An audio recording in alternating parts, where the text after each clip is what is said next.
Welcome to today's Explainer. I am so thrilled to have you here with us because we are about to unpack something truly remarkable. We're going to look at a piece of source material that is exactly 28 words long. Just 28 words, right? Yet within this unbelievably brief text, we find this profound, almost monumental philosophical meditation on human nature, our behavior, and, well, the true meaning of power. As we go through this, we're going to dissect how this short text absolutely masterfully breaks down the psychology of how we present ourselves to the world. It's literally a masterclass in brevity, and I guarantee it's going to make you rethink the way you interact with everyone around you. So let's read this excerpt together, and we're going to take it slow to really let the philosophical weight of it just sink in.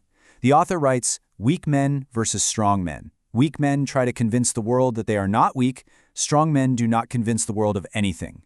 Wow, just let that sit for a second. It's totally stripped of all filler, completely devoid of any complex jargon. Honestly, it reads almost like an ancient proverb. The author has basically distilled this massive psychological concept into 3 razor-sharp sentences. And today, we're going to break down the mechanics of exactly how they pulled that off. Okay, Section 1. The Core Dichotomy, Exploring Human Nature.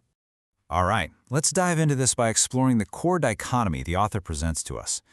You see, the text is fundamentally an exploration of human nature, but it operates by forcing us to look at 2 starkly contrasting subjects. We aren't given a spectrum here. We are given a definitive hard split. By setting up this strict divide, the text immediately establishes a binary framework. We've got weak men on one side and strong men on the other. The author wastes literally 0 words, getting straight to the point. There's no middle ground offered here at all, and this separation, it's absolutely crucial because everything that follows in the text is going to be defined by which side of this line you're standing on. It's just a brilliantly effective rhetorical device to make us, the readers, actively participate in the comparison. Moving on to our next part, the need to convince, the mechanics of weakness. Let's shift our focus to the first half of this dichotomy, right? We're going to deeply deconstruct the specific actions the text associates with weakness. Like, what are the actual mechanics of being weak, according to this philosophy? Because, as we're about to see, the author doesn't view weakness as a lack of physical muscle or a lack of resources. No, they view it as a very specific type of behavior. Take a look at this phrase extracted directly from the source. Try to convince the world. Just think about the sheer exertion of energy implied there. The word try suggests a continuous, exhausting effort. And who is the audience? The world. That is an impossibly large audience. The text implies this deep sense of performative desperation. The individual is constantly looking outward, always seeking external validation from literally everyone they encounter and burning immense amounts of energy in the process. Now, what's really interesting here is how the author's definition of weakness is framed. Weakness is defined strictly as a performative action. It's an active state of doing something. It's not about your physical state, your bank account, or your background. According to the text, you become weak the very moment you engage in the act of trying to prove you aren't. Essentially, your weakness is defined entirely by your performance. And here is where we hit the deep, cutting irony presented by the author. They're trying to convince the world that they are not weak. By attempting to project strength, the individual is inherently acknowledging their own insecurity. Right? The text argues that the very act of trying to prove your strength is the exact mechanism that reveals your underlying weakness. It's a total self-defeating loop. The louder you shout about your strength, well, the more clearly the world hears your fragility. So this brings us to a really critical crossroads in our explainer. If weakness is defined as the exhausting, endless task of convincing the world of your value, what exactly is strength? I actually want you to think about that for a second. If action and persuasion equal weakness in this framework, what does power actually look like? Let's move to our next section and see how this builds. The quietude of strength, the power of inaction. Okay, so let's examine the absolute antithesis of the performative behavior we just analyzed.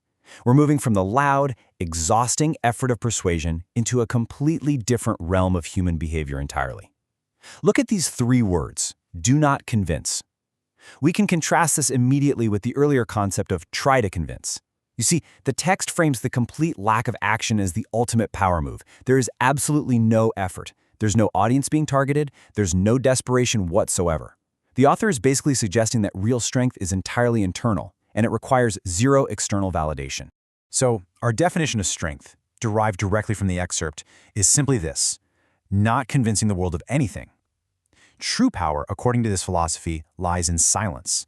It lies in the absolute absence of the need to persuade others. It's the state of quiet assurance where your existence and your capabilities are so deeply rooted within yourself that the opinions of the outside world, they just become completely irrelevant. So the crucial point here is that final word, anything. Notice how the text doesn't just say they don't convince the world of their strength, it says they do not convince the world of anything. This illustrates a state of total freedom. The strong individual is entirely liberated from the exhaustion of performative behavior. They don't need to prove their wealth, their intelligence, their status, or their power. The absolute nature of the word anything completely seals the argument. True strength is just completely self-contained. Let's bring these two core concepts back together. On one side, we have the endless, noisy treadmill of insecurity. Try to convince the world.